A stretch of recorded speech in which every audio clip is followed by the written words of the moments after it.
Hello, lore heads, and welcome to the League, exploring the League of Legends lore from A to Z. My name is Rebecca. And I'm John. My name is Mark.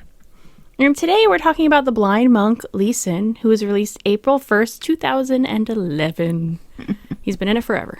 Mm-hmm. Yeah, he was, I was almost class of Lee Sin. Ooh, I was class of Brand.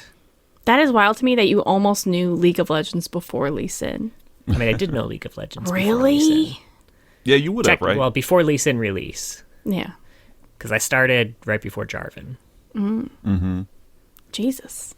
Yeah, it's weird to think about, because I feel like Lee Sin was, the catalyst for, mechanics as a whole getting more complex and better, almost. When people saw the insect kick, it, blew everyone's minds, right? It was like, oh my god, wait a minute. We can do things like that, right? It changed the game a little bit, almost. I don't know. It feels like it anyway. Yeah.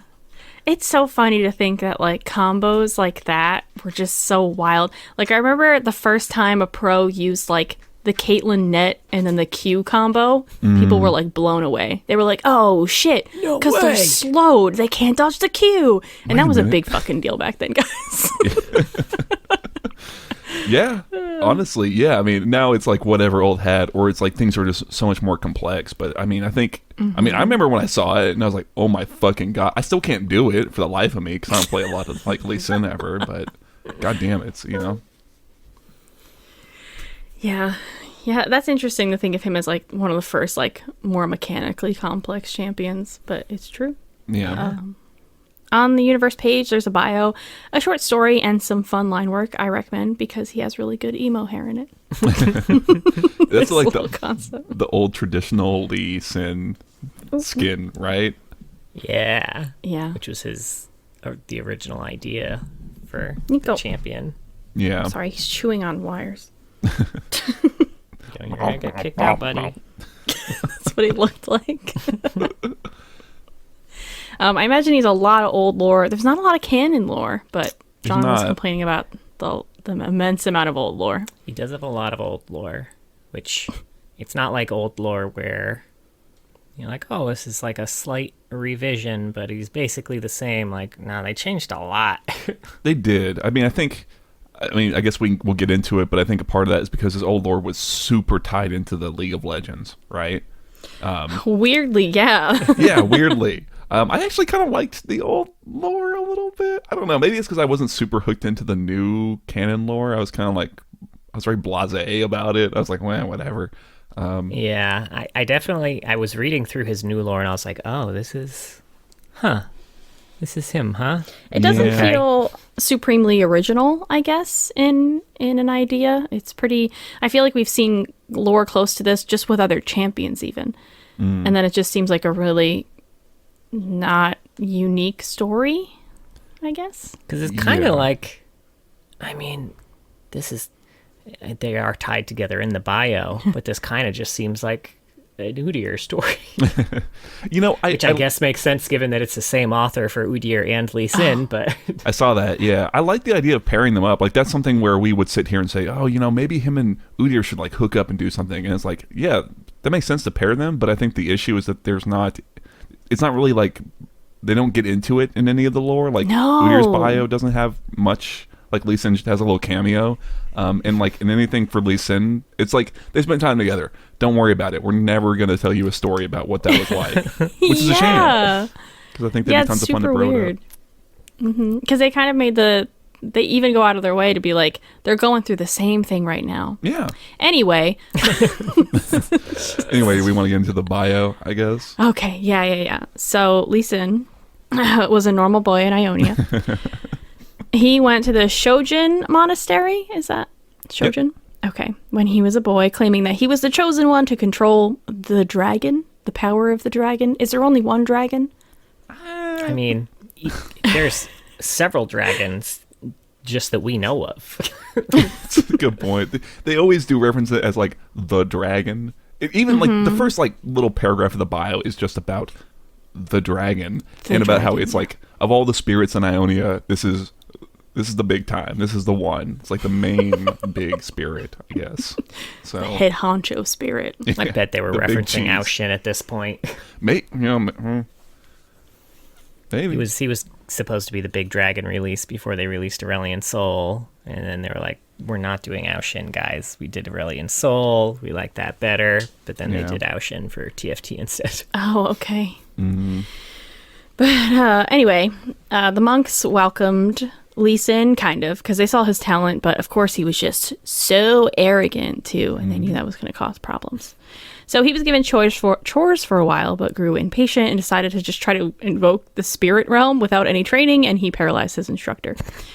So he walked away with his head down, very Charlie Brown, in shame, and eventually made his way to the Freljord, where he hooks up with Udyr, who's also trying to call upon animal powers or something. That's just kind of what they say very quickly. Like, they both want them animal spirits.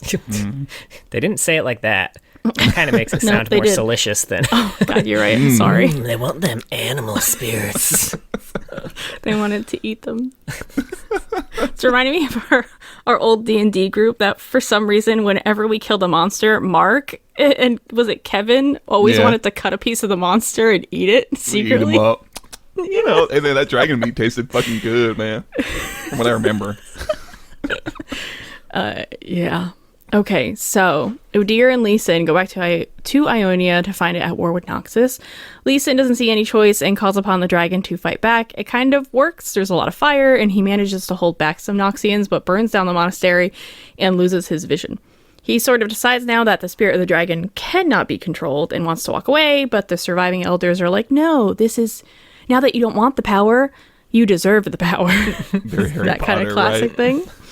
Yeah. And Udyr, I guess, just goes home. I don't know. They didn't really say. All alone. With his head down, Charlie Brown style. He dove into the fight. He doesn't even know these Ionians. I guess he knows Lee Sin, and he's just like, I'm going in. And then we didn't hear about him again. I assume he's not dead because he's a champion. But yeah. I mean, he knows the Noxians, though, probably. Oh, true. Oh, actually, I don't know. They're all up in the Freljord and his shit. It's true. From Udyr's bio, it says he trained there for a bit and then left. Oh, okay. But I can see why he left. They weren't super helpful teaching Lee Sin how to control the dragon. Yeah. Anyway, that's Lee Sin. Yeah, I mean, I think what's weird about this bio for me is there's a lot of I guess we say it all the time. There's a lot of potential. There's a lot of ideas you could write stories about, but those stories aren't there. And then he's kind of like the antithesis of Cain, where Cain's bio ends and you're like, ooh, I'm ready for this story. It's a really good leaving point. And with Lee Sin, it's it feels like his story's kind of, I don't know, done almost. And he's he's just meditating and getting ready for if something else happens. You know what I mean? Yeah. He's like a little ball of potential energy that's just constantly sitting still waiting for something to happen close enough to him that he can be like, oh, it's my time. Yeah. That's which even is true in exactly the what color we story, see in a short story too. That's so literally true. I wish that Lee Sin losing his vision had more of an impact or was something, I don't know, because so in the short story he seems to have mastered the fact that he is blind.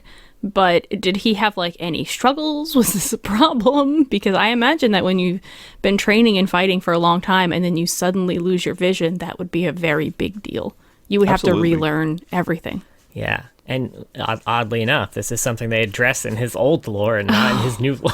Yeah, it's so weird. It is weird. I think it would have been more interesting if he was blind as a child, I think. And he has now grown and can use that to his advantage in some way. But yeah, because if you're going to get rid of the part of his story that caused the blindness in the first place, you don't need to have an inciting blindness incident. He can be born blind. It's fine. That's true. That's true. Yeah, I would agree with that. I think if you're not going to do that, then yeah, like you said, Rebecca, that's a short story in and of itself, is him going through years of struggling and frustration, right? And having, what else that would be a good vector for would be understanding what it means to channel the dragon, because it's a super important part of his character that I have no understanding of what it is or what it's like. Yeah. What does that mean? It's all super vague. And so that would be from his POV of this is super hard, right? How do I even try and do this?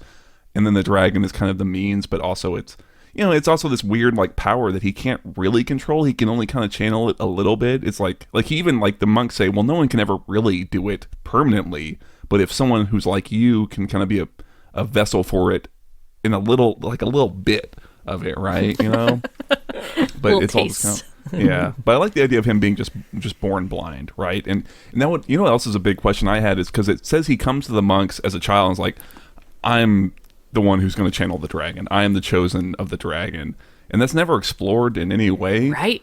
I was so curious about that. Yeah. Why would he think that? What does he know that I don't know? Exactly. So like, oh, that would be a great idea. Is that, oh, he was born, blind, and this sort of limitation was what the dragon like needed. I don't know. There's a million ways you could go with it, but he needs something, I guess. Mm-hmm. Maybe a personality. That would be nice. That too.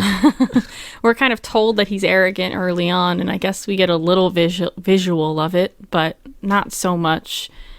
And I don't know. I would like to see a character who genuinely, I don't know, displays some of that old arrogance, but understands the consequences of it now.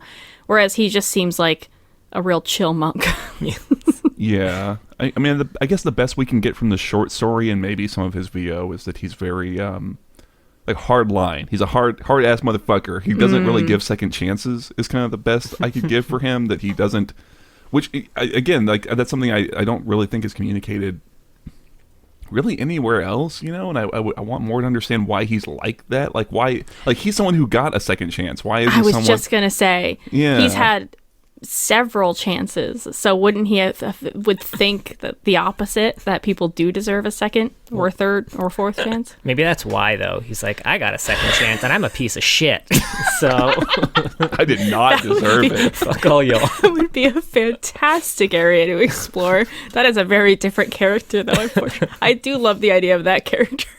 Yeah, honestly, that would be great. I would love that. Yeah. So does he still have eyeballs? Like they say the Sorry, I know this is like splitting hairs. Oh no.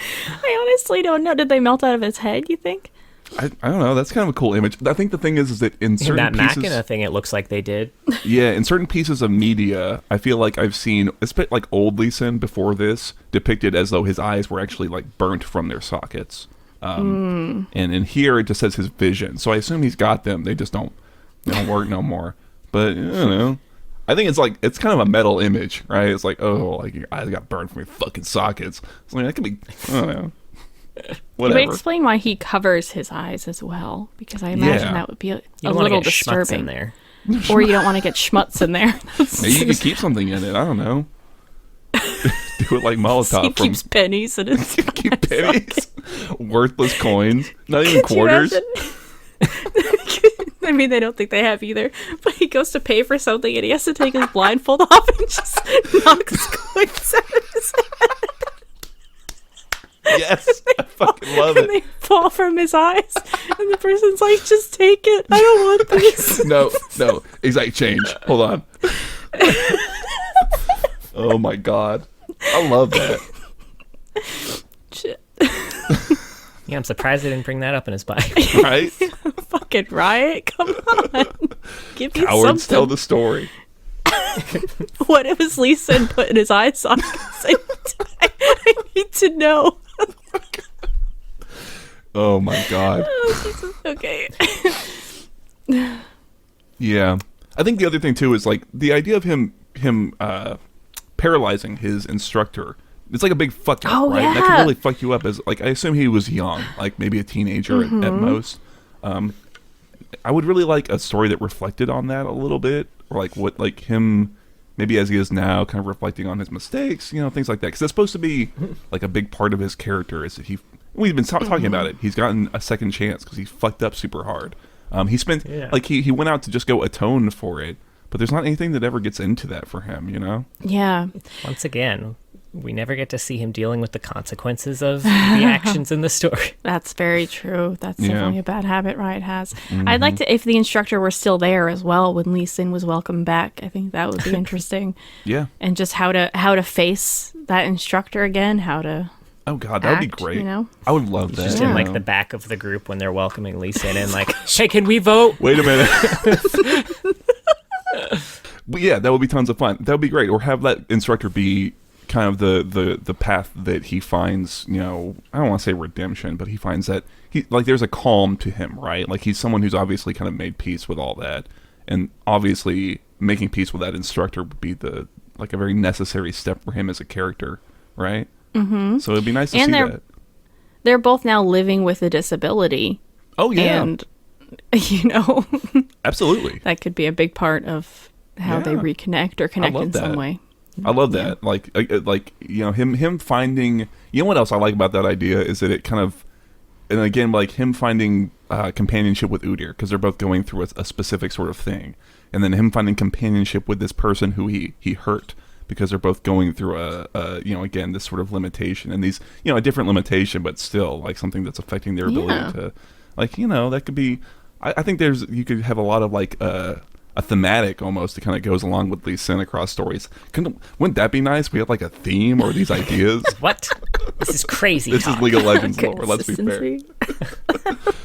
Oh man, they can only do it a few times, and then we had Kindred recently. What can we ask for? One every 10. Every 10 champions we get one. It's got that. Good ratio. Yeah. All right, you don't want to do the short story now? Yeah. So. This one is All That Glitters by Graham McNeil. Yeah. Did everyone else get that song stuck in their head? A little bit, yeah. A tiny bit. Just not a ton. I mean, it doesn't take a whole lot to get All Star stuck in my head. So. Thank you for saying the name of the song for anyone who's not familiar. Oh, yeah. Sorry. Who else is in a Shrek head out there? Or Mystery Men head. Yes, also on. That. Oh, shit. The better use of it. Oh, man. Hey. Watch your fucking mouth. Okay, well, we don't need to come to blows over it. By the way, the bio was by Michael Luo, who also, like we said, did the Udyr one. So this one is following 3 thieves named Rin, Murta, and Horta, who are going to the Hirana Monastery. I guess something from the bio, too, is that when he goes back to Ionia, he specifically goes back to defend the Hirana Monastery, which I guess is different from the Shojin Monastery. Why did he go there instead? Did they mention? I don't know exactly. I don't know. I was trying to figure it out, and I couldn't really. They just seem like maybe they're really related or close, or the Hirana is more important. Or I don't know. Maybe he was hoping no one would recognize him. They're just real chill digs. So they got that good kush. Really helps him channel the dragon. Tell you what.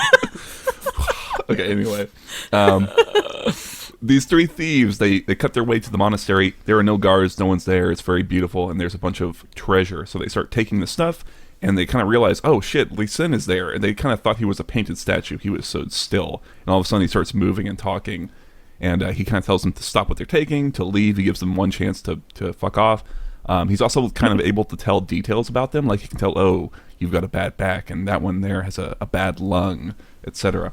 But they don't. Yeah, how can he tell these things? Who knows? Because his other senses are heightening, right?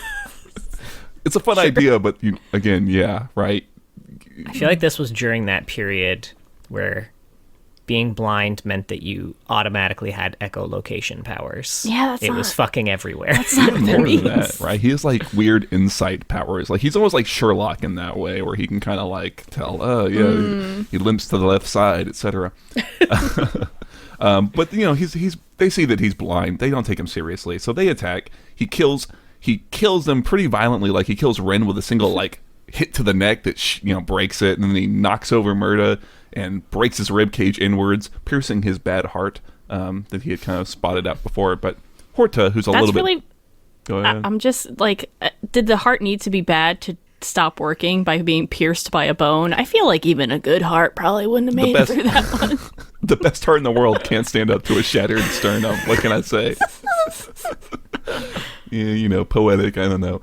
Horta is a little bit better. He kind of presses his attack, but can't land a blow. Lee Sin isn't even sweating dealing with this guy. And finally, Lee Sin unleashes the dragon, and Horta sees him. He's engulfed in flame for a moment, and he ults him. He dragon kicks him into a wall and shatters every bone in Horta's spine.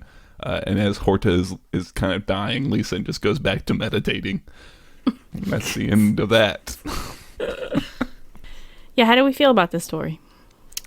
I It was fine, right? I thought it was fine. Yeah. If this was one of like several few, stories, yeah. I would be pretty cool with it.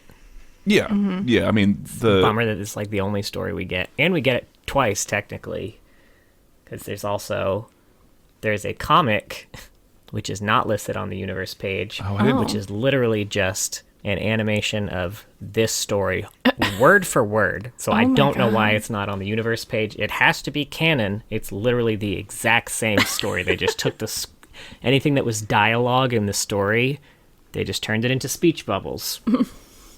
I didn't find that at all. Oh no, I've missed out. I gotta go check it out.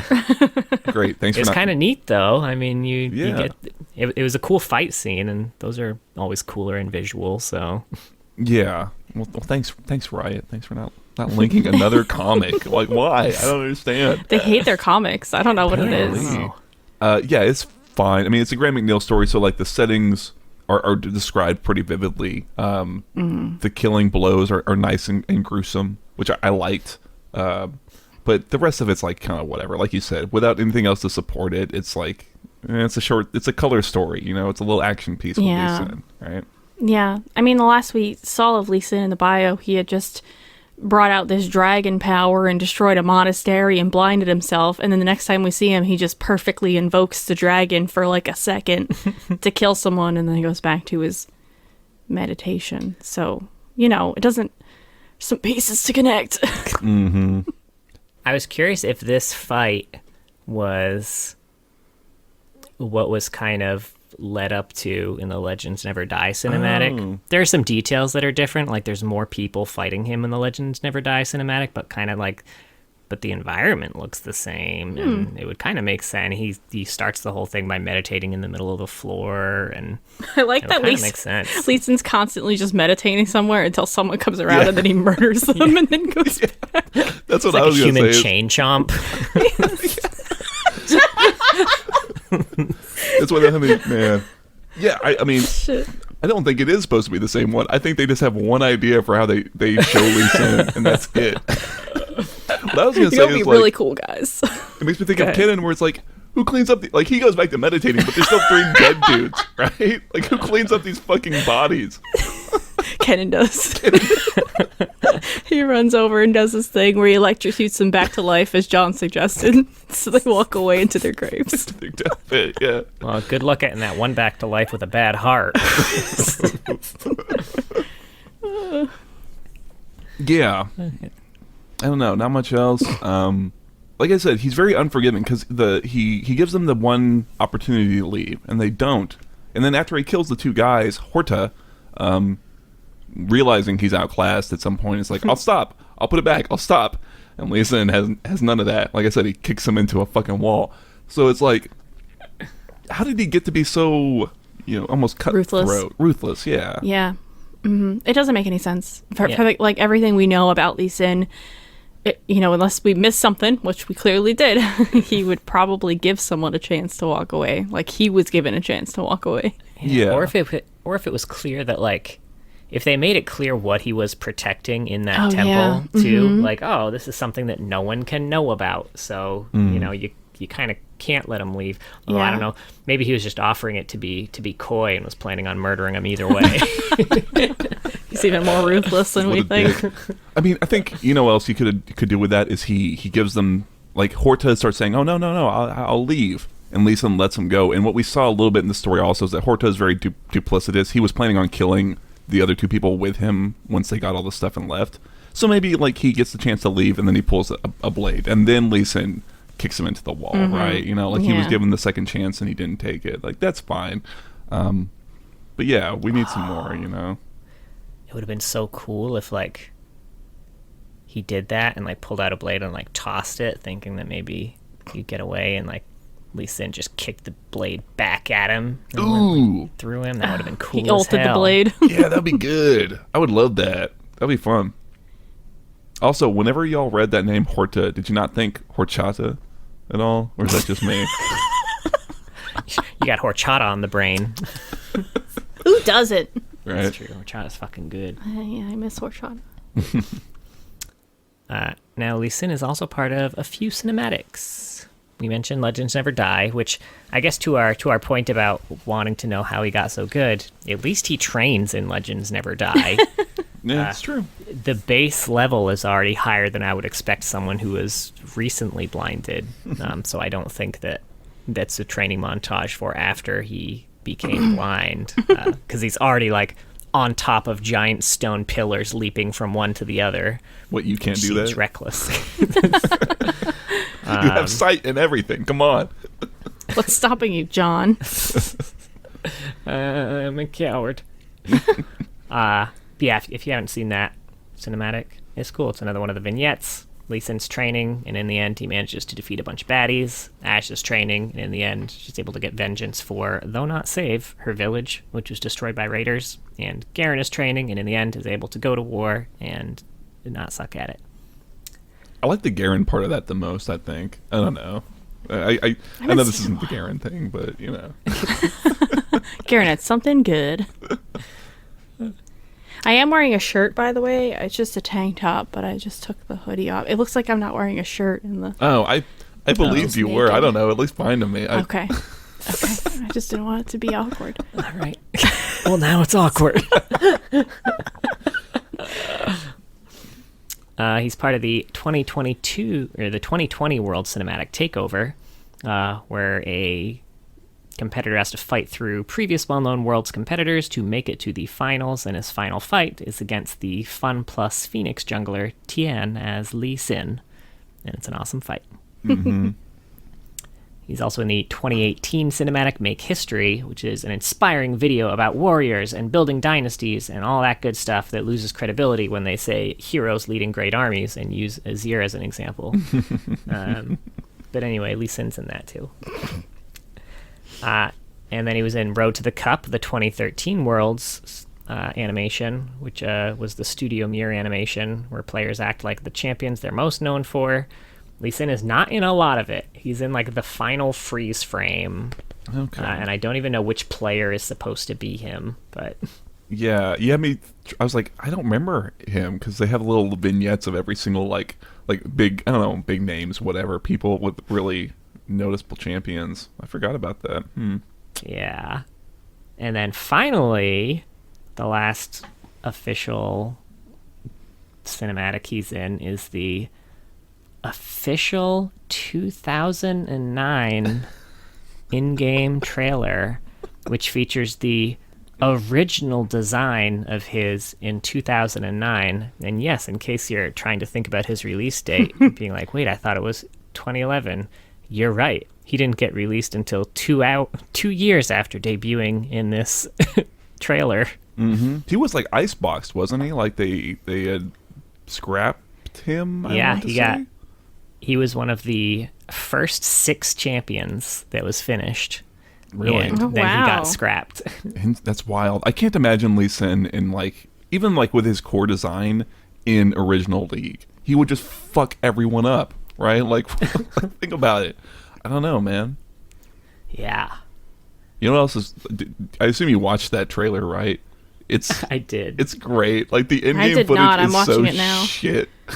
It shows ooh, here's Tryndamere, and here's what Tryndamere can do. And it's such ass gameplay. There's a team fight, and everyone's just standing around auto-attacking each other. Tryndamere gets stunned by an anti-W. It's just nothing happens. It's great. If you know League now, you can look at it and be like, what the fuck is this? He also has a bunch of old lore. He has a lot of old lore. Now, all right, first... What's the best order to do this in, right? Journal of Justice, right? Well, before we did Journal of Justice, I was going to go through his original lore, since that got retconned prior to the Journal of Justice. Oh, okay. Yeah, go for it.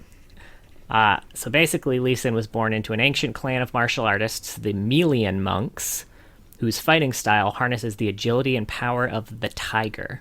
And at birth, every child in the clan was given a tiger cub companion who would accompany the monk throughout his training. His tiger's name was Rhaegar.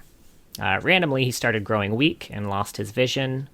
So his pet tiger sacrificed itself for him, restoring his strength, giving him enhanced senses to make up for his lack of sight, and becoming a tattoo on his shoulder. Which is why the original Lee Sin skin has a big tiger tattoo on his shoulder. That was his companion tiger. I didn't read that. That idea is kind of cool. I kind of like that idea. Like you had this little animal companion. I thought you were gonna say they had to kill the tigers at the end, kind of like Kingsman. Spoiler. Well, not really a spoiler. It don't matter. But that's dope. Yeah, and then his second bio, which is the one that is more tied into the Journal of Justice. Basically, he wanted to prove to his teachers at the time how good he was at summoning, so they would advance him through their program faster. Yeah, he was going to be a summoner, I guess, is like the big thing. Oh. Yeah, he was going to be a real-ass summoner, not just a stupid old champion. And he was real talented, but his teachers were advancing him at the same speed as everyone else, like a scrub. So he's like, I'm going to show them. So he attempted to test his ability by summoning a beast from the plague jungles. But what he summoned instead was a young boy, but not in one piece. Oh. It said, That's my son! He barely had time to look the boy in what was once his face before the jumbled human mass fell lifeless to the floor. A league investigation later revealed that the boy's entire village was obliterated by feedback from the ritual. And the league, for the record, was totally prepared to overlook this little oopsie because Lee Sin was so good, or talented, not good. But he couldn't forgive himself, so he left. And then, well, let's see. Yeah, this will get into Journal of Justice stuff, but then he set himself on fire to protest the Nazi war. You connected the dots about as well as Riot did. He felt bad, so he left. Anyway, then he set himself on fire. Yeah, so his actions paved the way for Ionia to get a rematch from Noxus. By the time he was doused, his eyes had been burned completely from their sockets. Just the eyes. The rest of him's fine. The rest of him was fine. Mm-hmm. And he joined the League of Legends to continue his atonement with sweat and blood, a true monk's only possessions. I mean... He had clothes. Okay. I don't know. He doesn't own those. He wasn't freeballing it on the Rift. That's different. He might have been in the original Spotlight for all we know. The screen was blurry. Yeah. I think what's kind of interesting about this is that it's like when you look at the new bio, you can see how they were like, oh, we want to be... They want to take some of these ideas or like some of these aspects of like, oh, he fucked up as an arrogant youth and is trying to atone, right? And so like through some act of goodness, whether it's like self-immolation or defending the monastery, he lost his sight, right? It's an interesting thing to try to hold on to, but I feel like this one's more effective. Like this is a really serious fuck up, you know what I mean? Yeah. Yeah. But whatever. And Mark sent a video out before we synced up that is a Machina live action telling of his background story, which includes all of this stuff in it. So yeah, Machinima. Machinima. If you remember that. Yeah. Back in the day. Now, the highest quality you're going to get on it is 480p, and that's just something you're going to have to live with. But if you want to watch it... Well, I think this isn't the original. The original video obviously was hosted, I assume, on like some Machinima channel, and it's not anymore. So this is hosted on some like little... Like it's got, I want to say... like Indonesian or Vietnamese like subtitles through it. It's got 60 views. Like this is the only place to find this fucking video anymore. But I do love it because you got people dressed like minions running around in a field and all sorts of like, oh, God bless them type thing. Yeah, a surprising amount of work went into this video. Yeah. I mean, at the time, this was probably 2011, maybe 2012, I would guess, when they put this out. So, I forgive them a little bit. I kind of love it. It's pretty good.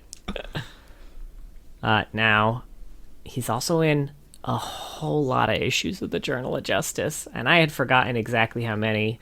I remembered that he set himself on fire, and that resulted in Ionia getting a rematch. I did not realize that he appeared in 7 separate Journal of Justice articles, and at no point in any of those 7 articles is he ever referred to as Lee Sin. Right? I was constantly searching for Lee Sin. He is called the Burning Monk, the Shojin Monk, the Now Blind Monk, the Celebrated Monk, and the Peaceful Monk. Never once Lee Sin. Yeah, it's weird almost. I don't know. But yeah, going through these real quick. Issue 7 is the one where he actually sets himself on fire. And this is where we also find out he practices the healing arts so that he can live for a while on fire. But it is made clear that he will eventually die. His remaining life force is measured by a bonsai tree next to him, and when the last leaf falls, he'll be dead. Like a morbid version of Beauty and the Beast. I was just going to say, like, Beauty and the Beast. Very poetic. Yeah. Mm-hmm. And then issue 8, he's still burning. Issue 9, still burning. Although Noxus has now officially allowed Ionia a rematch based on Lee Sin's protests and all the negative press they'd been getting as a result of them. Issue 10, still burning. Lee Sin's referenced here in back and forth banter between Karma and Katarina regarding the rematch. And issue 12, Lee Sin got down to his last 2 leaves. It was only when the monk was greeted by his sister from the liberated province of Galrin that he allowed the flame to be extinguished. Yeah, sister? Well, I assume like a sister monk, maybe. Oh. Okay. I assume that was like an actual sister. Like that was like Riot was just banking on like maybe we'll have a Lee Sin sister champion at some point, you know? Right? Again, siblings. They love it. She's I love it.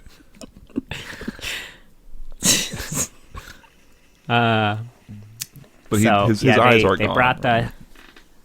I was just saying that like he's still good. They're gonna fix him, but his eyes are certainly gone at this point, right? Right. Yeah, they specify that he's very burnt at this point and his eyes are gone. And then in issue 15, the Mailbag of Justice, a player asks how Lee Sin is doing after the whole setting himself on fire thing. And he responds, "The only vision I sought was one of a free Ionia. That I live to see it is more glorious than anything my eyes ever beheld." Dope. And then finally, issue 18, a League correspondent, who for the record is Alex Yee. Oh, really? Executive director. Really? Of Arcane. Yeah, he wrote this one. Visits Lee Sin. Lee Sin shares many platitudes with him, but the correspondent's very impatient and hungry. Lee Sin says things like, "Many fishermen try to lure the fish. I seek to coax the water. With perfect technique, I may catch every fish, but with harmonious water, every catch will be a trophy." And says things like, "Our world rewards the busy man. The man who graduates first is smartest. The man who conquers furthest is strongest. The man who owns most is richest. But as man fills his life with these things, he loses touch with his only true possession, his self. There is no difference to spending a life gazing at the sky, foregoing the earth around you, than to spend a life accumulating wealth, power, or status, foregoing the world inside you. The outside alone will never fill the inside." And then the correspondent's like, "And I was really fucking hungry, so I'm pretty sure he was making fun of me." Like, yeah.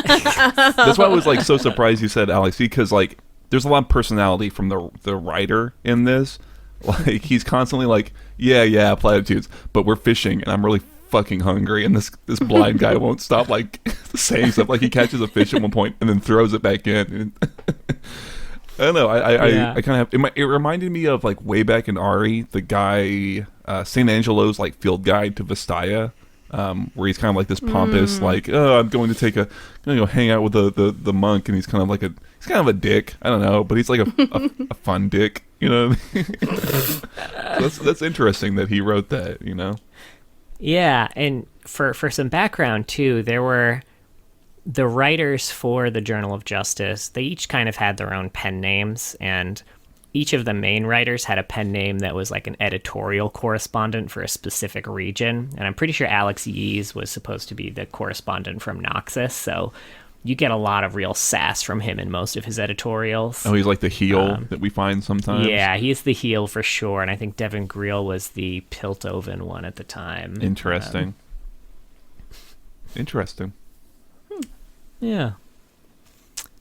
And Lee Sin is also from the era of Judgments. Yeah, he is. Do you wanna cover his judgment? Well, I guess I like the quick high level of it is he goes in to get his judgment. It does like kind of point out a few things about how he's very calm, he's very relaxed about everything. And even though he's blind, he like, for example, there's an inscription above the door that he scoffs at. So it's like, okay, he kind of can tell what's going on, and he gets into it, and immediately, as soon as the judgment starts, he's on fire, obviously, right? And he also just immediately shuts off his pain receptors. He's like, I'm not going to feel any of that. Fuck that noise. Not today. But he starts getting into this discussion with, is it Counselor? I don't remember what his, like, High Summoner, I don't remember what this guy's title is. But yeah, I forget his title. Yeah, Ashram. And that's a guy who he knows from the bio. That was his main mentor. And they're kind of having a back and forth in the way that the judgments kind of go. And the main thing that's interesting about it is that, Lee Sin is very calm, and Ashram is he's nervous, and Lee Sin can tell. He can tell that Ashram feels like threatened by Lee Sin, and Ashram is kind of asking these pointed questions about like, you held a lot of political sway, but what happens if, one man holds all that power and becomes corrupted? And Lee Sin is giving these very calm responses, etc. To the point where Ashram is getting like frustrated, upset, and finally he asks the question they always ask, which is like, how does it feel to have your mind exposed? But in this case, Ashram is like, it's a bitter question. There's none of the gravitas that it normally holds. And Lee Sin just gives him the classic like, I don't know, I could ask you the same question, blah blah blah, and then it's over. But the kind of like interesting through line of it is that the League and the Summoners are sort of I don't want to say afraid of Lee Sin, but it's like the fact that he was able to kind of curry so much political power through his protest and like force them to like have a match so much. It was like 8 years earlier than it should have happened. It's like that's a genuine threat to the Institute of War and their political sway, which I found kind of interesting. I was like, these guys are genuinely like are not cool with Lee Sin and the fact that he can force the system to change, I guess. Right? Does that line up with your kind of read on it? Yeah, pretty much. Those in power, they don't want to give it up. Yeah, it's kind of neat. Like, I think the best judgments are when they play with that format, or it's like something that you don't kind of expect. And that was kind of the case with this, where Lee Sin is not at all bothered by what he's being presented with, but the fact that these summoners are getting very upset and it's like, yeah, it makes perfect sense. Here's somebody who was able to completely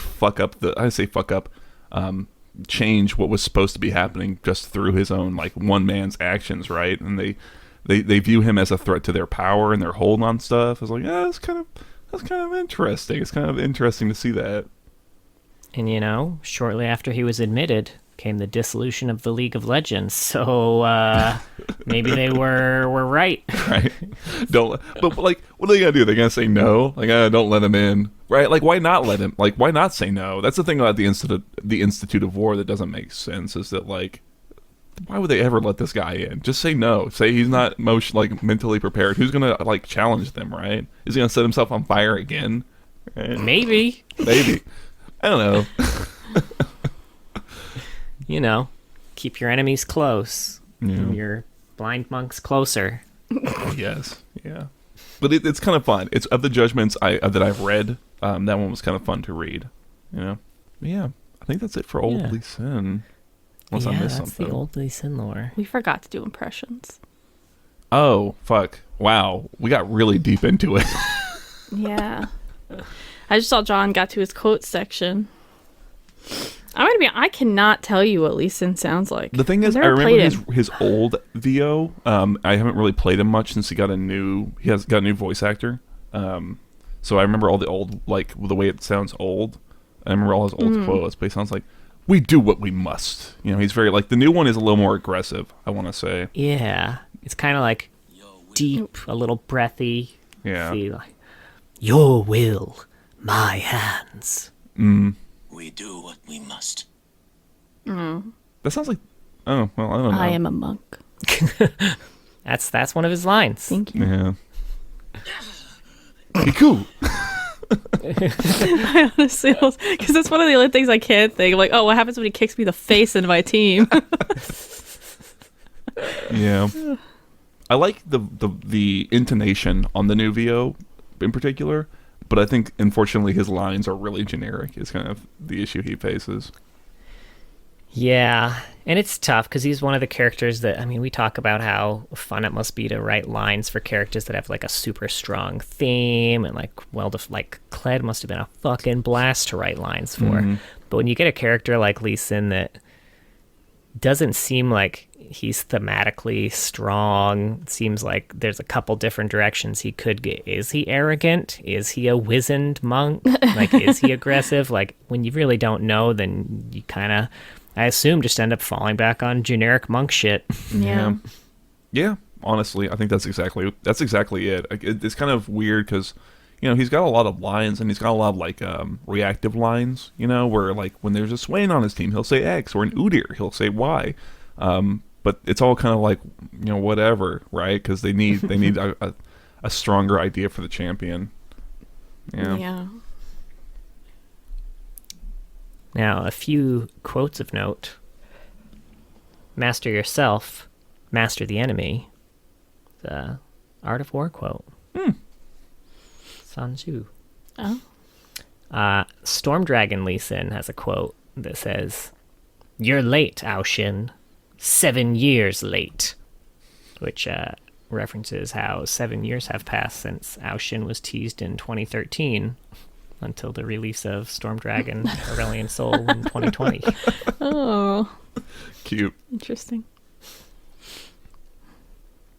Now he's part of, what do we got here? 3, 6, 7, 8 AUs. Wow, Damn. man. He does have a lot of skins, I guess. He's got a lot of skins. He's been like a consistently played and popular champion, I feel like. Yeah, he gets a lot of play. Yeah. That's why it's so weird that he doesn't have more lore to me, almost. Like, you know, give him a story. Fuck it. Yeah. Yeah, as a treat. Now, I wanted to. He doesn't have lore for this one, but the traditional skin line, each skin there kind of represents a pre-full relaunch champion, and you can see Lee Sin with his tiger tattoo from his original lore there. And his very long hair. Mm-hmm. Very long hair. He's also part of Lunar Revel. And these skins all represent, the ones that he's a part of represent more of the mythological side of the Lunar Revel, with most of its skins being like gods or enlightened characters. This one is Dragon Fist Lee Sin. A famed martial artist, beloved the world over, Lee Sin prefers to train far from the public eye, honing his craft in solitude. Rumors claim that he can punch with the fury of a dragon, but if anyone knows for sure, they're not talking. You said this was Dragon Fist Lee Sin? Yeah, and this one is actually... Is this his Bruce Lee skin? Yeah, this is the one that's very clearly modeled after Bruce Lee's Enter the Dragon skin, or Enter the Dragon costume. This might be my favorite. When real people wear it, it's called a costume, not a skin. I guess Leatherface does both. But what's your Halloween skin this year, you think, guys? You know what? I love it. Bring that vernacular into the real world. Fuck it. All right. From now on, we're not saying Halloween costumes. We're saying Halloween skins. Yeah. I'm on it. Our kid's going to get so made fun of. They're going to go to school and be like, do you like my Halloween skin? There's no chance our kid's not right, getting made fun of regardless. Let's just... But fair. Yeah, he's part of Wonders of the World, set in an alternate Earth where each champion represents the culture of a real-world nation. And this one is Muay Thai Lee Sin. Known as the Art of Eight Limbs, Muay Thai is a multidisciplinary fighting style practiced by boxers for centuries. Lee Sin, who has mastered many forms of hand-to-hand combat, is among its greatest champions. Dude's ripped in this one. Jesus. Yeah. Doesn't this one get a lot of This is pro basically play? the Sagat one from Street Fighter. It does. Oh yeah, Yeah. I guess you're right. I feel like someone I remember was saying that like the particles are real clean on this one, and that's why they use it. Or I don't know. Oh, interesting. I could see that. It's got like a real clean walking animation. They do like he's got like the Muay Thai knee high at all times thing. Yeah, yeah. I feel like they made up muscles for this one. Some of these muscles don't exist. That's your epidemis muscle. There's a lot of lumps in that meat sack, is all I'm saying. Lumpy Lisa. I'd buy that. And he's got a pool party skin. Lee Sin loves the feeling of the sand between his toes, the sound of crashing waves, and the warm sun against his skin. He also loves a strong coconut drink. Lee Sin likes to party. And he's hitting on Italy in this one a little bit, huh? I like the login where he's handing you the coconut drink. Or Jinx, I guess I should say, is who he's handing the drink to. But it's like, he is inviting you to get fucking litty, and I love it. Yeah, he is. We had a coworker at Riot who looked exactly like fucking pool party Lee Sin. I don't remember. I'm sorry. Michael Huang. Okay. I think he even dressed up as him for Halloween once. Yeah. It was perfect. Man. He wore a Lee Sin skin for Halloween. We're the Lee Sin skin. Lee skin. All right, you gotta stop with the name wordplay. I do not. That's where you're wrong, kiddo. And that's part of Crime City. In a city where drink is cheap and life is cheaper, eldritch horrors lurk in the shadow, preying upon mankind's greed and envy. Backroom black markets have given rise to elixirs, a valuable magical export whose production spells money and influence should any gang find a way to corner the market. Vying for control with the help of twisted, unearthly terrors, enforcers, mob bosses, and cronies alike invite unknowable corruption in for a chance at true power. This one is Knockout Lee Sin. Really? Oh, okay. Yeah.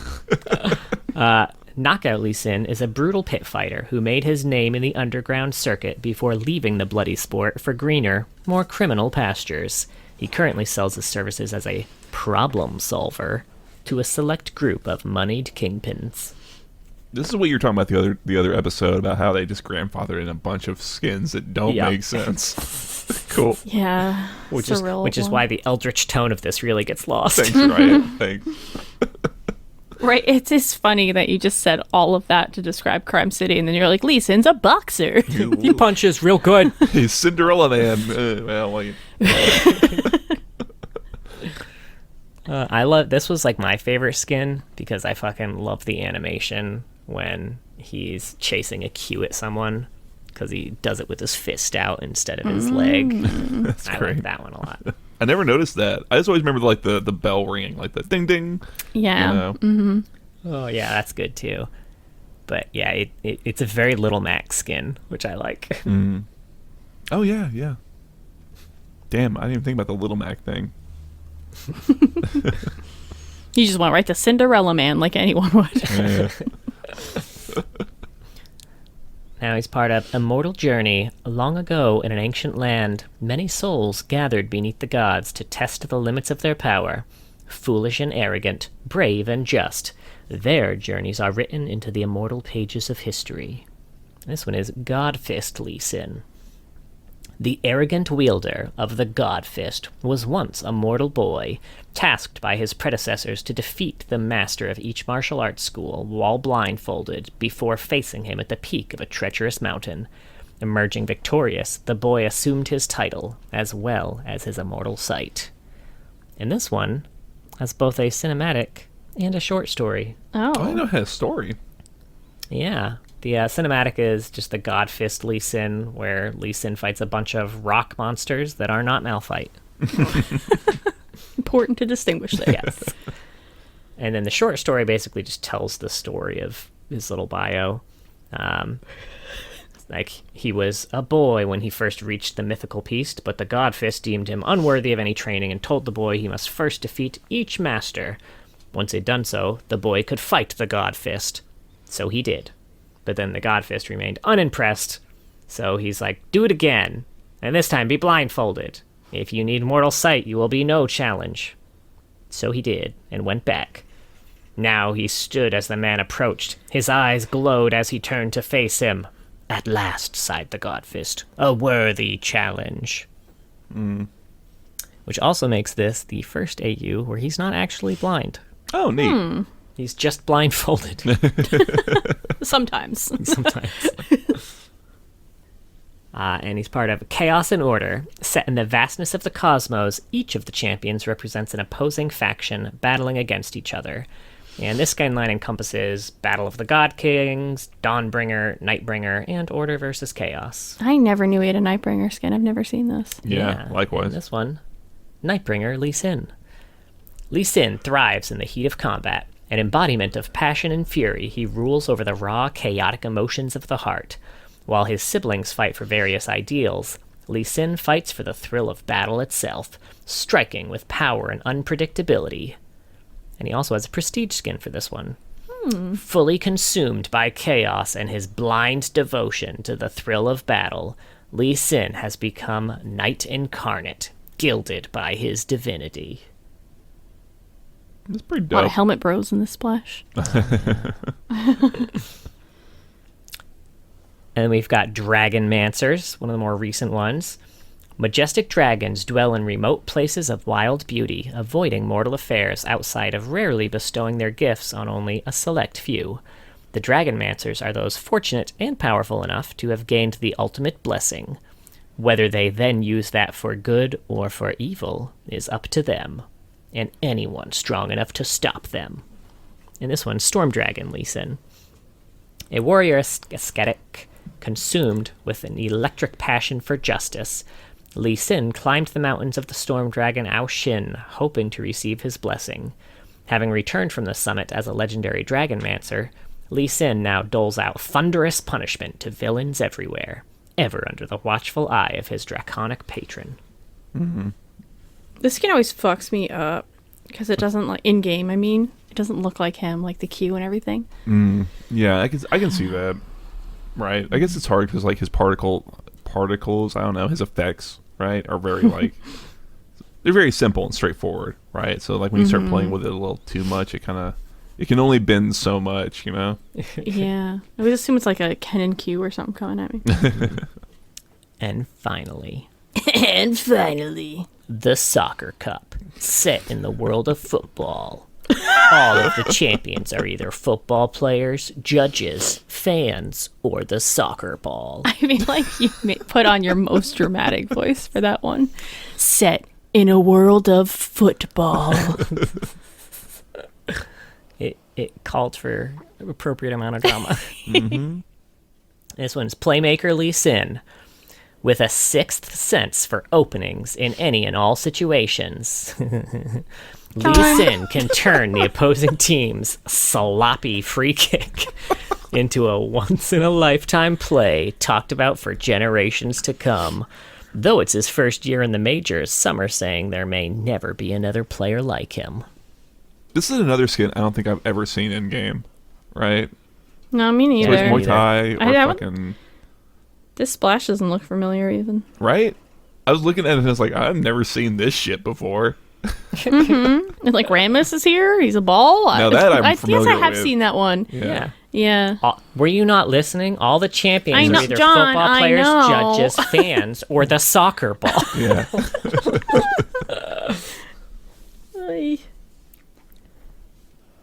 And now we have some fun facts. They better be fun. It better be. Lee Sin is a homophone for listen.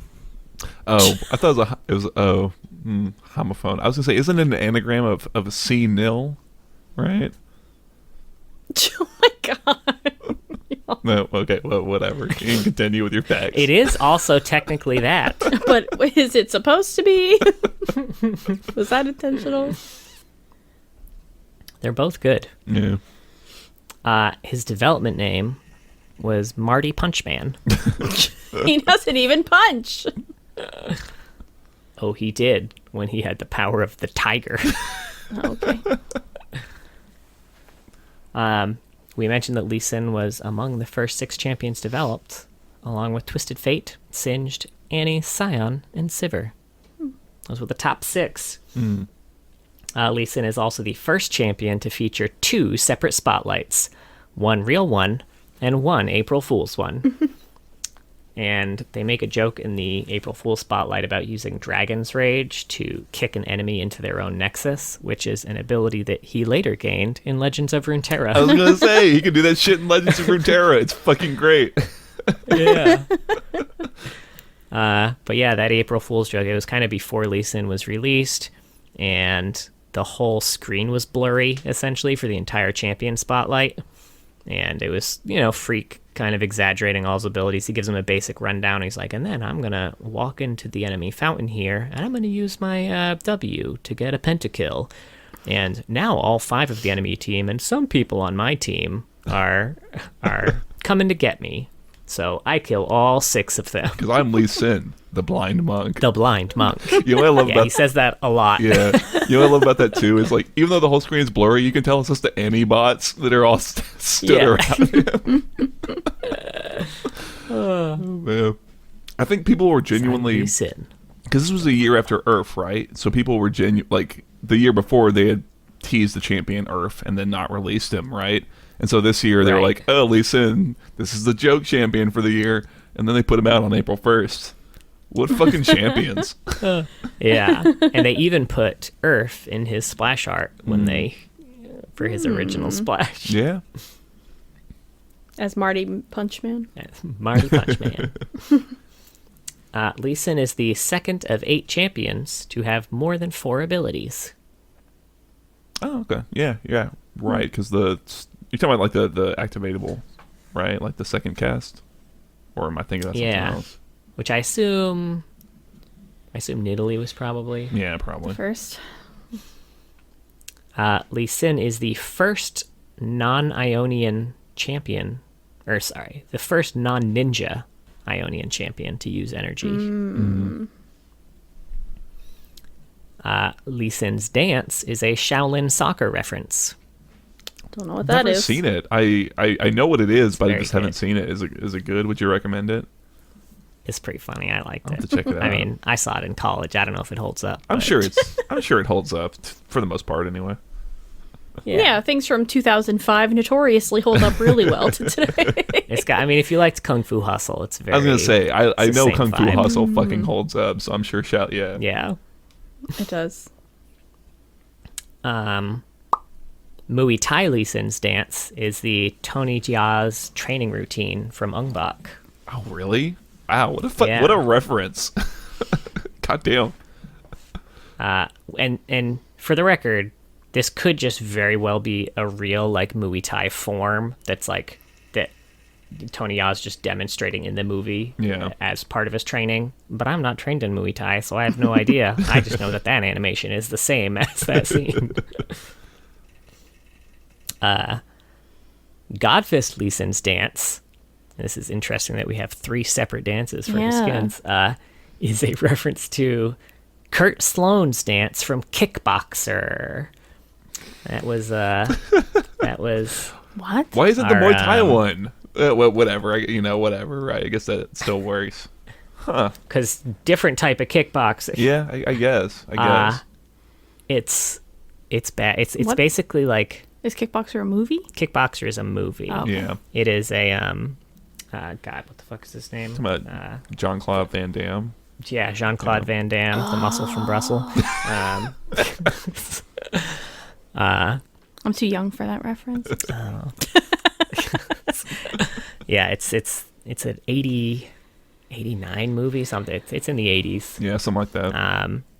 But yeah, it's him trying to dance, and basically, it's an awkward dance. It's kind of like, remember how I told you about? I referenced the Elaine dance for the Kale episode. This is as close as you can get to the Elaine dance while legitimately trying to look good while dancing. Oh man. We had to watch that episode of Seinfeld after recording that. It was great. I was gonna say, I don't did really you like watch it? Seinfeld. Yeah. But the dance was really funny. Good dance. It was an inside joke at Riot that Lee Sin was taught Dragon's Rage by Jesse Perring. Man. So I don't know who that is. Jesse Perring was essentially Riot's version of Chuck Norris at the time. any Chuck Norris joke that existed could be equally applied to Jesse Perring. But who is Jesse Perring? He was one of like the very early employees. Oh, at Riot. he just worked at Riot. I thought he was like an actor. Like, Oh no.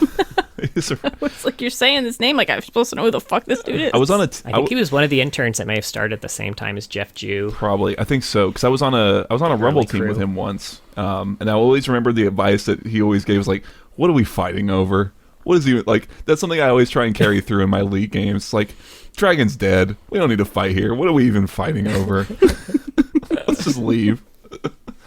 Was the team named after Jesse Perring? I feel like most of Jesse Perring's Rumble teams were named after him. I think so. The thing is it was me and like 5 other like Roku and just people who knew how to play League. So I was just like benched constantly, and I was like, yeah, it's fine. I don't know how to fucking play League compared to these guys. I'll let them win me a jacket. Yeah. Fuck it. Tell you what, I got a shirt.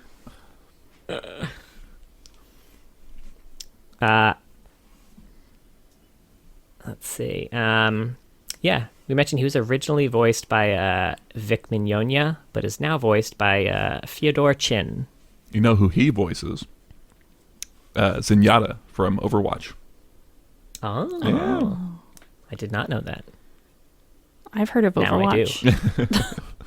I played a few of that in my day. Oh, did you? And finally, Lee Sin has the highest level 1 base attack damage at 69.18. Nice. Nice. Yeah.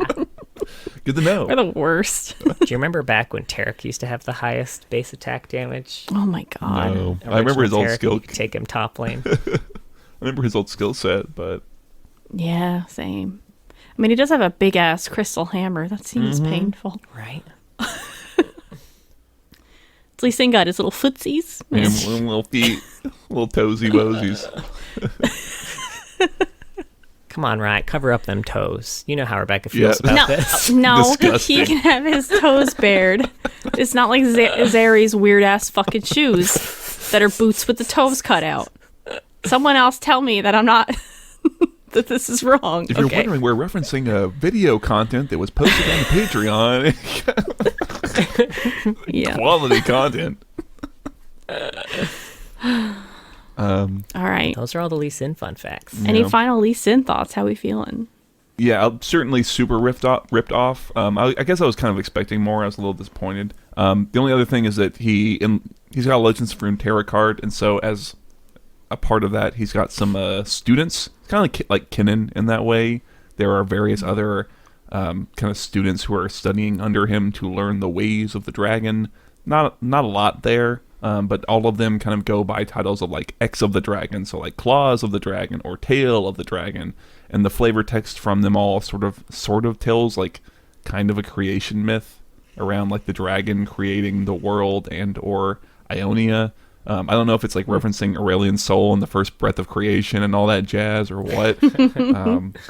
But just something there if you're curious. Like I said, not a lot. He maybe has a little thing going on with one of the students, because there's like a line where he's like, oh, I was thinking of you, whatever her name is. And she's like, oh, Lee Sin, you always think too much. But I don't know if that's like a romantic thing or if it's just like he's like, he's just being a proper like teacher. Like, who knows, right? I don't fucking know what the detail is. But that's all. All right. That's Lee Sin. Yep. We did it. We did it. Thank you for listening. We have a Twitter. It's @Loreheads, and we post these on YouTube. John has some parodies. Hopefully we'll have a new one soon, possibly sung by Mark, but we're not sure. We also have a Twitch. Yes, Twitch. And twitch.tv/Loreheads. We usually stream Summoner's Rift or ARAMs on Saturdays, either in the daytime or in the evening. It really depends on what the Saturdays look like. And then John does TFT streams, Climbing a Diamond on Monday evenings EST. Slow going. Slow going. You'll make We have a it. Discord. It's linked in the description of this episode if you want to join in on the conversation. And we have a Patreon. Thank you to all of our patrons. But a very special thank you to our Medard tier patrons. Jeremy Rich, King of Hearts, and Milet. You are all awesome. We appreciate you. We love you. And As a we friend? hope to see you soon. What? I don't know. John's outside your window. Careful. Hide your Thank kids. you. Hide your wife. There's your outdated reference for the bingo. I'm outside all your windows with the boombox. Even more outdated reference. Mm-hmm. Okay, and join us next week because we're going to talk about the Radiant Dawn Leona.